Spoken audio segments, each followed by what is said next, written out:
Assalamualaikum warahmatullahi wabarakatuh.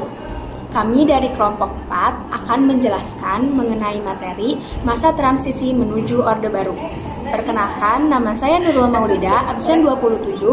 Saya Najwa Sapta Zahira, absen 24. Saya Reka Albina Maulida E, absen 31. Saya Farah Caksono, absen 11.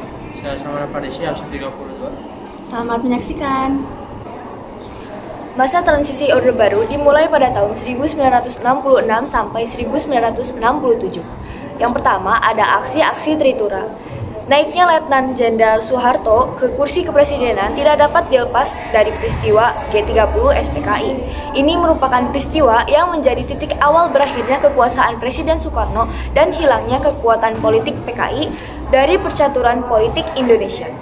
Peristiwa tersebut telah menimbulkan kemarahan rakyat, keadaan politik dan keamanan negara menjadi kacau, keadaan perekonomian makin memburuk di mana inflasi mencapai 600%, sedangkan upaya pemerintah melakukan devaluasi rupiah dan kenaikan menyebabkan timbulnya keresahan rakyat.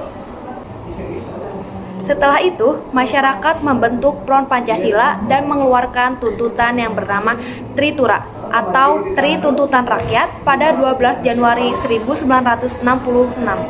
Isi dari Tritura yaitu 1. Pembubaran PKI, kedua, pembersihan kabinet dari unsur-unsur G30 SPKI, yang ketiga, penurunan harga atau perbaikan ekonomi.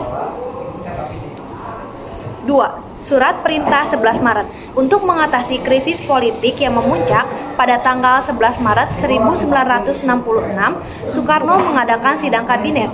Sidang ini ternyata diboikot oleh para demonstran yang tetap menuntut Presiden Soekarno agar membubarkan PKI dengan melakukan pengempesan ban-ban mobil pada jalan-jalan yang menuju ke istana.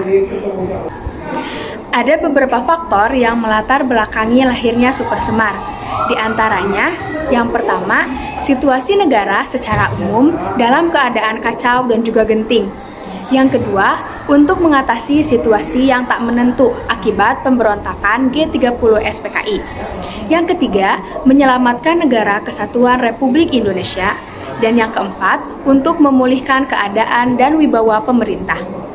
Tujuan adanya Super Semar berisi pemberian mandat kepada Letjen Soeharto selaku Panglima Angkatan Darat dan Pangkopkamtib untuk memulihkan keadaan dan kewibawaan pemerintah. Dalam menjalankan tugas, penerima mandat diharuskan melaporkan segala sesuatunya kepada Presiden. Mandat itu kemudian dikenal sebagai Surat Perintah 11 Maret atau disebut juga sebagai Super Semar. Keluarnya Super Semar dianggap sebagai tonggak lahirnya Orde Baru. Yang ketiga adalah dualisme kepemimpinan nasional. Dualisme kepemimpinan nasional adalah jalannya suatu pemerintahan yang dipimpin oleh dua orang pemimpin. Indonesia pernah mengalami dualisme kepemimpinan nasional saat Soekarno dan Soeharto memiliki perbedaan penafsiran mengenai Super Semar. Selanjutnya, latar belakang dualisme kepemimpinan nasional. Di awal 1966, kondisi politik bergejolak. Soekarno diprotes keras karena aksi G30 SPKI dan perekonomian Indonesia yang semakin memburuk. Puncaknya pada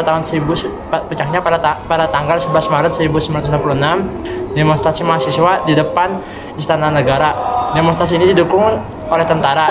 Menteri atau Panglima Angkatan Darat Letnan Jenderal Soeharto pun meminta agar Soekarno memberikan surat perintah untuk mengatasi konflik apabila diberi kepercayaan. Sekian video dari kami. Terima kasih. Wassalamualaikum warahmatullahi wabarakatuh.